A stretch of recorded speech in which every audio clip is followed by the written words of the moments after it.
Thanks everyone for coming to this session. So I'm Stephen Magill. I'm CEO of MuseDev, and just to tell you a little bit about myself. So I've spent the first part of my career building code analysis tools, tools to find bugs in software, mostly on the research side of that question. First doing work in academia, and then recently in industrial research labs. But over the last couple of years, I've gotten more and more interested in this question of how do we improve the impact of these tools, right? So the tool is part of it, but it's the workflows and the processes and the integrations that you build around that that have a large impact on how much value these tools bring. And so how can we improve that value? And in particular, looking at what Google and Facebook are doing in this space in terms of how they apply code analysis at scale in their companies and the impact that that has on QA processes. So that's what I'll be talking about today. And I like to start talks like this with a slide on why code quality and security is important. And slides like that usually have some story about a disaster, like a data breach or an intrusion, or maybe even something blew up because of a coding error. And then some scary graph showing the impact of that, maybe declining stock price or user trust going down. But I imagine we all have stories like that in our minds from our own organizations, right? There's always those incidents or those close calls that really motivate the need for a code quality process and a focus on security. And so I'm just going to assume that people in the shifting QA left talk care about QA. And talk about some of the best practices that, again, I imagine a lot of people in this room are already following. So things like revision control, testing, doing a peer-based code review, which is still the best way to improve code quality and catch lots of different types of bugs.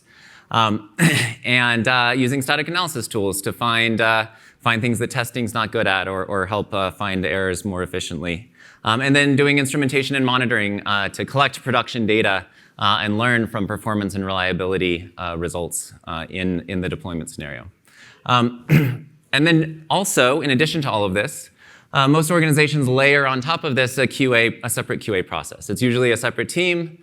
Maybe it's called the QA team, maybe it's called AppSec, but they're focused on testing the software, looking for errors, looking for security problems, and then sort of launching those back to development as issues in a bug tracker or something like that. And this team is usually separate from the development team, and like I said, they interact by sort of filing tickets. And in particular, this static analysis box that I'm showing here, it usually lives on the QA side. So often the QA team will use static analysis tools as one of the things in their toolkit to identify issues and then file tickets for the things that look most impactful. And so really, a large part of the focus of this talk is on that static analysis box and shifting it sort of away from QA and security into a proper member of this stack where developers are interacting with it all the time, and it's not a separate workflow, and there's not the overhead associated with that. And so there's many choices for how you could do that integration. Obviously, we want to maximize the outcomes of this process while minimizing the actual process required, right? So obviously you could improve code quality by just doubling the size of your QA team and also adding a lot of developers so they can triage all the issues that are coming their way. But that's a horribly inefficient way to maybe get marginal improvements in quality, right? So how can we do this with less process, less communication, and just less slowdown? And so a lot of it, as I mentioned at the beginning, has to do not so much with the tools themselves, but with how they're integrated into the process, how they're orchestrated. So that'll be a large focus. And as I said, this is all motivated by what Google and Facebook are doing in this space. Both companies have published quite a bit on what their developer productivity groups are doing, what they use in terms of tooling, and in particular, how they go about incorporating those tools and what they've found to work and what doesn't. And so a lot of those lessons learned and best practices I've rolled up into this session. And really, I've distilled it down to four key principles, right? So use multiple tools. There's generally not a single tool that will hit all the types of errors that you care about. Integration matters. It's not just about the tools you choose, but actually how you incorporate them into your workflows. Cherish developer trust. So this point is really that it's all about developers. And if developers aren't getting value from these tools and from this workflow, they won't care, and they'll stop responding. And then principle 4 is that these tools, when integrated the right way, can actually support productivity. So there's this myth that the more tools you add into your CI process, the more things that you add as checks along the way, the more you slow down development velocity, release velocity, and so forth. And that's just not true, right? If you do it the right way, you can get additional checks in there and actually support more productivity or enable new engineering efforts that wouldn't have been possible otherwise. And so I have a story about that. All right, so as I said, while these key principles, I think, can be applied in a lot of aspects of DevOps, right? Testing, the instrumentation monitoring I mentioned before, I'm going to focus here on static analysis. That's my space. That's what I know best. And so I'm going to first say, like, what is static analysis, right? So, and at its core, it's just saying something about the behavior of the program without actually running the program. And it could be looking for errors, things like this piece of data isn't properly encrypted in this place in the code.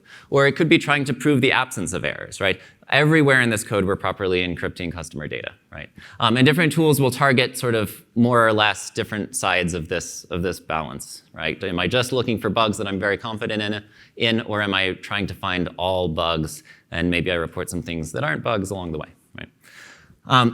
Whatever approach they take, there's a number of different domains of interest that you can target, right? So we all know about security. That gets the most attention, right? Using tools to find security problems automatically. But you can also use these tools to find performance issues, evaluate readability and maintainability, look for problems that can cause reliability issues, and evaluate just overall correctness of the code. Whichever thing you're trying to check, there's then the question of, like, what underlying analysis technology do you use to answer that question? And again, there's a range of options. So the simplest static analysis tool, you can go run it yourself right now, grep, right? So grep will tell you things about the code without running the code, right? It will look for particular syntactic patterns. And so, like, here's an example of the sort of thing you could do with grep, right? I'm saying there's this init connection function here, and I'm assuming this sets up some sort of encrypted communication channel. And the first argument is the cipher to use, how to encrypt things. And so here it's asking for, we're providing 3DES, which I'm assuming is triple DES, which is still supported by many applications today, but has for a long time been known not to be a secure crypto system. So you might want to make sure that your code doesn't do that. It doesn't initiate a connection with that weak crypto system. And so you can do that by just searching for that string, maybe making some allowance for white space. You'll pick up direct instances like this. You'll miss cases where maybe that constant gets assigned to a variable and then flows into the function, or maybe it flows into the surrounding function via some parameter. And so for those sorts of things, there's more advanced approaches based on graph analysis and looking at the code as a graph, computing various derived graphs, things that talk about, say, how data flows through the program or how control flows through the statements in the program. And those sorts of analyses can pick up those cases I just mentioned where the value indirectly flows into the function. And so you can get sort of more general patterns from that. And so if that's a more advanced approach to analysis, there's a still more advanced approach that there's a variety of tools I'm lumping together here in something that I'm tagging compositional program analysis. But the idea here is you just view the program as a collection of graphs. You compute something over each graph, and then you join the results together, and you use that to answer very deep, very sort of whole program properties about your code. Things like synchronization errors, right? Do the UI thread and the networking thread, are they properly synchronized? Is this class thread safe? Things like that. All right, so you've got this range of analyses from simple to more advanced deep analyses. And the point I want to make here is, like, it's not just a matter of using more advanced analyses. Like, that's not the right approach. Each tool has its place, right? And so for simple things like simple API misuse errors, looking for deprecated APIs, or looking for a list of authentication tokens that you want to make sure don't leak, simple searches are the way to go, right? For deeper properties like memory safety and thread safety, you need a deeper analysis, which generally takes a bit longer to run.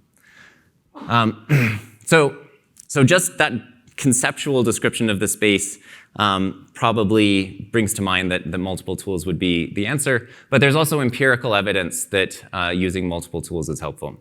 So NIST, the National Institute for Standards and Technology, for 10 years now, has been doing periodic evaluations of static analysis tools, both commercial and open source analysis tools. And they recently published a 10-year retrospective, sort of summarizing what they've learned in all those evaluations. And one of the takeaways was that the results showed limited overlap between these tool reports, and that the use of multiple tools can increase overall recall and boost confidence in the results. Separately, in separate work, Habib and Pradel looked at 3 open source static analysis tools. So error-prone infer and spot bugs are all open source tools that you can go down and download, and again, have limited overlap in the set of benchmarks that they looked at. And so that's sort of results from the academic literature. Google has also found this empirically in production and published about how they use static analysis. So they have this platform called Tricorder, which is a static analysis platform. You can plug multiple tools into it. And as of January 2018, it included 146 different analyzers, the majority of which were actually written by developers, so individual developers on teams looking probably for API-specific, application-specific bug patterns that have come up in their code review efforts. So I'm not suggesting anyone go run 146 analyzers. I think probably only Google has 146 analyzers to run. But clearly, using multiple analyses is important. And so which analyses should you go run? Well, when it comes to, there's commercial analyzers, of course. But when it comes to open source, there's actually a collection of pretty good analyzers out there now. And so this would be my go-to list, right, if you're looking for things to deploy internally. So Google has released their error-prone and clang-tidy analyses. Error-prone supports Java, clang-tidy is for C and C++. These are sort of their internal workhorses for their code analysis efforts. Facebook has released their infer tool, which supports C, C++, Java, and Objective-C. And then the open source community has a variety of tools that are useful. So PMD, spot bugs, find sec bugs, those all support Java analysis. And then the Clang Static Analyzer gives you, some good results on C and C++. So already you have a collection of tools that you can go use. But it's not just about picking the right tools and running multiple tools. The way that they're integrated has a huge impact. So let's talk about integration. And let's talk about how not to do static analysis. So one thing you could do is you could run these tools and never look at the results, right? And that seems silly. Why would you do that? But, well, here's the answer. Someone bought a license of this tool, and they said that I should run it, and so I ran it on my code, and saved the results, and I'll go deal with them when I have time, right? Happens all the time. You could run the static analysis tools and file bug reports that then get ignored and deprioritized in favor of features, right? Again, happens all the time. So you might think, well, we're smart. We'll be smart about this. We'll set up a process with incentives to make sure that these reports get acted on, right? So you can evaluate your QA team now on the bugs that they managed to get fixed. But then the development team inevitably tends to be prioritized and rewarded on features shipped and new products developed. And so you have this sort of ongoing battle between like QA and dev or security and dev, right? And a lot of, again, process overhead and waste, right? So much better is present results to developers when they want to see them, which sounds so easy, right? So, but isn't always done. So what does that look like? Well, from a timing perspective, the best time to display results, like if I'm a developer, when do I want to see results? Right after I wrote the code is the best time, right? Like it's all in my head. I just wrote it. I know what's going on. I understand everything about this piece of code and how it interacts with the rest of the system. And so if you see an error that you think I should address, tell me now, right? It's very easy for me to fix it. Another good time is maybe it's not code I wrote, but it's code I just modified. Someone else wrote it. I went in there and learned enough about it to make a code change. Again, if there's an error related to that code change, now's the time to know about it. Basically, as developers are working, they have a certain piece of the system paged in to their head, right? That it's easy for them to focus on, easy for them to make changes in, and that's really the time to report results about that piece of code. Otherwise, they have to go familiarize themselves with some other part of the system, and there's all this context switching overhead. So good integration has to be timely, but there's a couple of other important components. It has to be part of an existing developer workflow and use existing developer tools. And why? in all of this, I'm very focused on developers, right? And here, developer workflow, developer tools, why? It's because developers are the ones who fix the bugs, right? Ultimately, it has to be a developer making that change to fix that bug. And so if you can get a process together that works for developers, that presents things to them the way that they'd like to see them, that's the best for everyone. So what does existing workflow look like? This is a pretty typical development workflow, right? You have something like GitHub managing your repositories. The developer pulls the code onto their local machine. They use their favorite IDE to make some code change. And I'm not going to get into which one's better, no VI or Emacs wars here. But there's a variety of them. Things usually standardize again when it comes to the compiler, right? So check that the code builds, run some tests locally, and then push the change up to GitHub or whatever repository manager you're using. And that generally then kicks off a CI process, right? A CI/CD process. And so there's a CI-based build and test infrastructure. Generally, there's a manual code review step that's sort of the last step in a deploy pipeline. So any of these places are good places to integrate, right? Like in the IDE is great, in code review. In CI, you can have a tool block the builds if you're very confident that that tool is going to be always providing meaningful results. But in general, any of these are good places. What are not good places? Well, follow me to a place well outside your workflow. So this is my awesome bug dashboard. I put this together last week. I spent a lot of time picking the right font and coming up with like a great quality scale over there. I'm really proud of that. And so you can see it's like providing meaningful results, right? Like Thanos clearly doesn't understand what the balance operation means. I just don't think he knows what that word is. And in Brazil, the central services having that method has problems with repair. So so these meaningful results that you might want to go fix. And quality. Got this nice quality graph. It's declining. We're up against a release deadline. We're pushing pretty hard, so quality is taking a hit. But we know it's Joe's fault. Like he's the one who's really, really putting some bad code in there, right? So we know who to blame, right? So I'm being kind of facetious, but like there's a lot of focus on dashboards like this, and they certainly have their place, right? A nice sort of code quality dashboard, a list of bug results that can be a great sort of way to get a sense of where you are from a quality perspective, a great sort of after-action report if you've just finished some initiative to try and improve quality. It can be great for sort of like management level and higher, right? But this is not an interface targeted at a developer, right? Developers are not going to want to pull this up and start ticking off bugs here. It's not part of their workflow. It's not oriented towards them. It's just not effective. So what's more effective? So here, this is the GitHub pull request workflow. So the developers are very familiar with this, right? If you're using GitHub, anytime you submit a code change, it goes through this pull request system. And this is how code review works, pure-based code review. So it starts with a description of the code change. Here, this is a performance improvement. So CPU usage was 60% here. After the change, it's down to 35%. So improved performance, lots of detail on the particular scenario and how performance was impacted. And then below that is a discussion, right? So it's conversation among developers on the team about what additional changes should be made before this code is merged, right? And so this person says, would it make sense to immediately return null after each condition check? Yes, I think that would be good. And they make the change and then progresses, right? So this is a great place to insert tool results, right? There's already a conversation happening about what's good about the code, what's bad about the code, what needs to change before it's merged. So if there's some tool that knows something that should get fixed, now's the time to report it, right? And again, it's part of their existing workflow. No one has to go check a separate web page. No one has to remember to do some other process.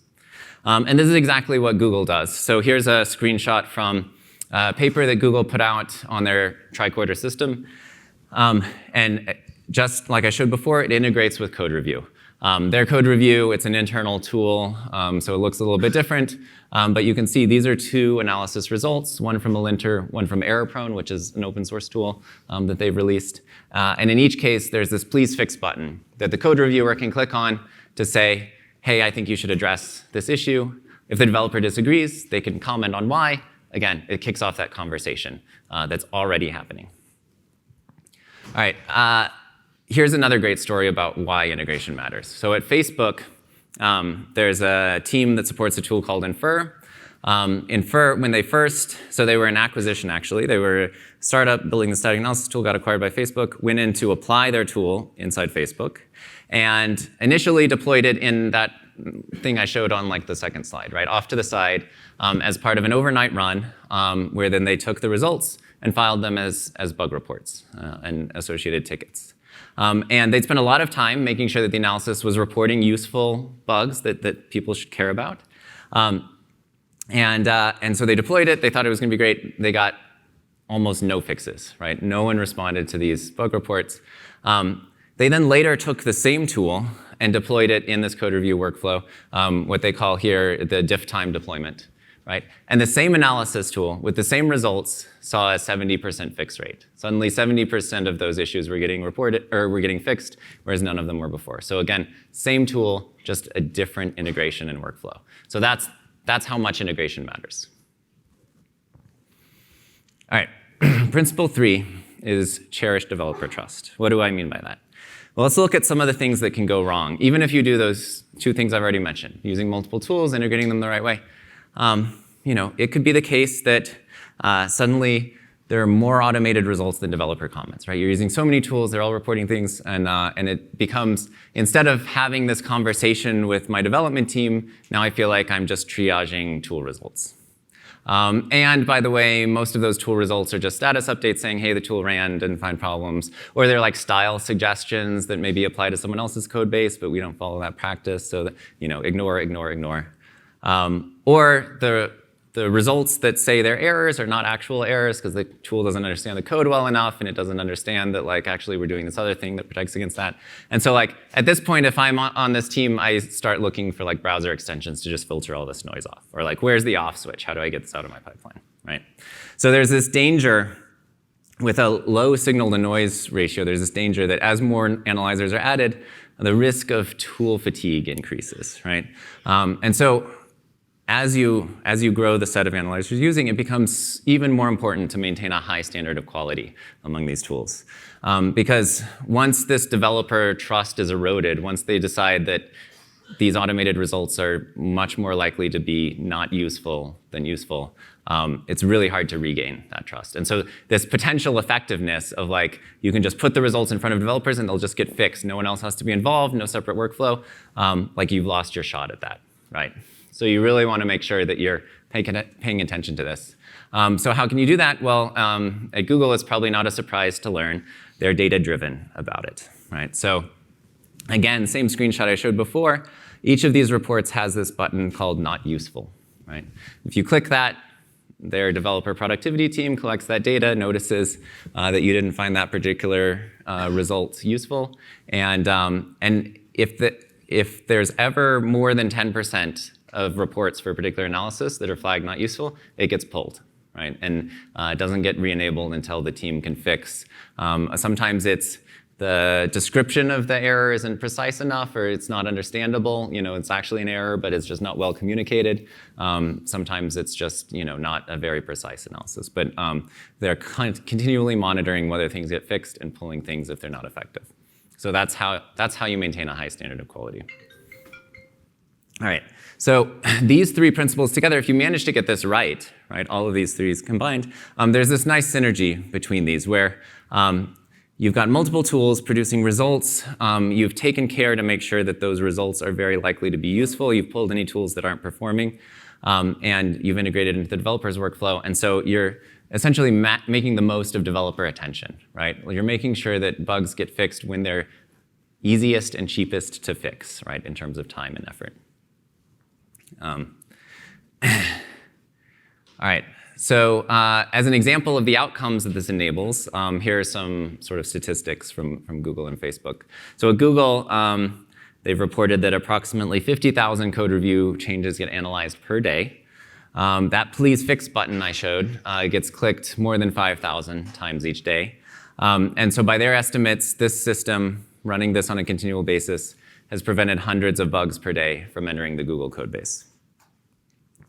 Facebook has had similar results. So static analysis has prevented thousands of vulnerabilities from being introduced over the last 10 years, or 2 years. and it catches more severe security bugs than either manual security reviews or their bug bounty program. And again, they collect the data so they know these numbers, right? What's the percentage of bugs found by each method, right?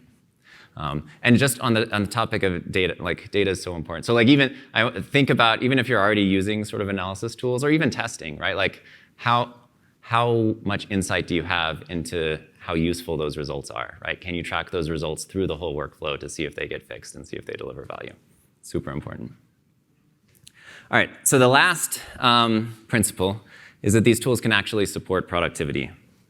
And so for this, I want to just relay a story. So Facebook has described this story in a couple of talks and in an article that they published on how they use analysis tools. But basically, it's a story about the newsfeed component of their Android app. Right? So if you pull up the Facebook Android app, there's this feed that shows you the recent activity relevant to you.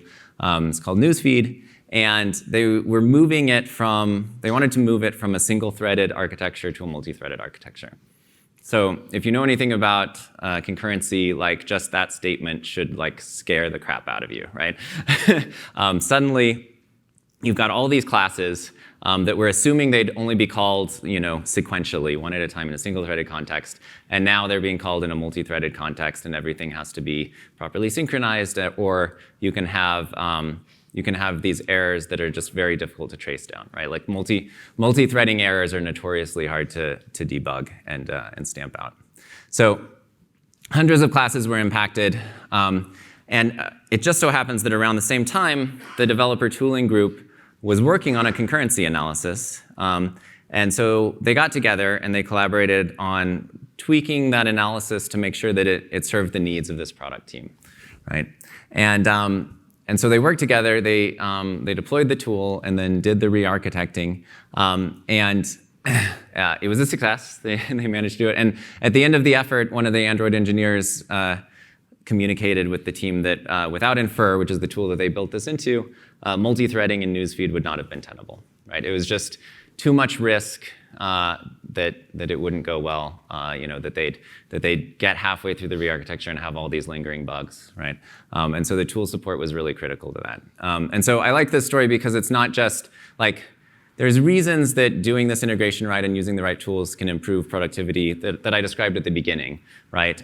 It simplifies the workflow, less people are involved, it's more automated and more localized.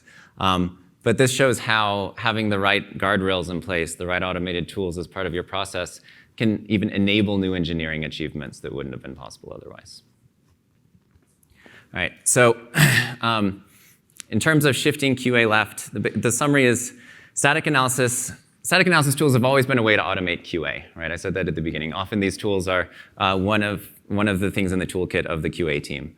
But as analysis efficiency has improved, as these tools have gotten better and better, and we've learned more about how to do effective DevOps, how to integrate tools into DevOps, these automated tools can really be brought left closer to developers and integrated better into the process. And if you manage to do this the right way, you can simultaneously improve code quality, right? What we're all after. You can get your QA stuff done while improving overall productivity. So Gene asked everyone to close with the help they're looking for. And so what I'm looking for here is tell me all the reasons this wouldn't work in your environment, right? If any of you are thinking, that's great for Google and Facebook, but I'm not at Google or Facebook, this would never work for me, right? I want to know, like, what are the roadblocks? What are the differences that you see? Where do you think this could and couldn't work, and what tweaks would have to be made? So I'll be in the speakers corner after this if you want to have more discussion on the topic, or just come find me throughout the conference. Thank you very much.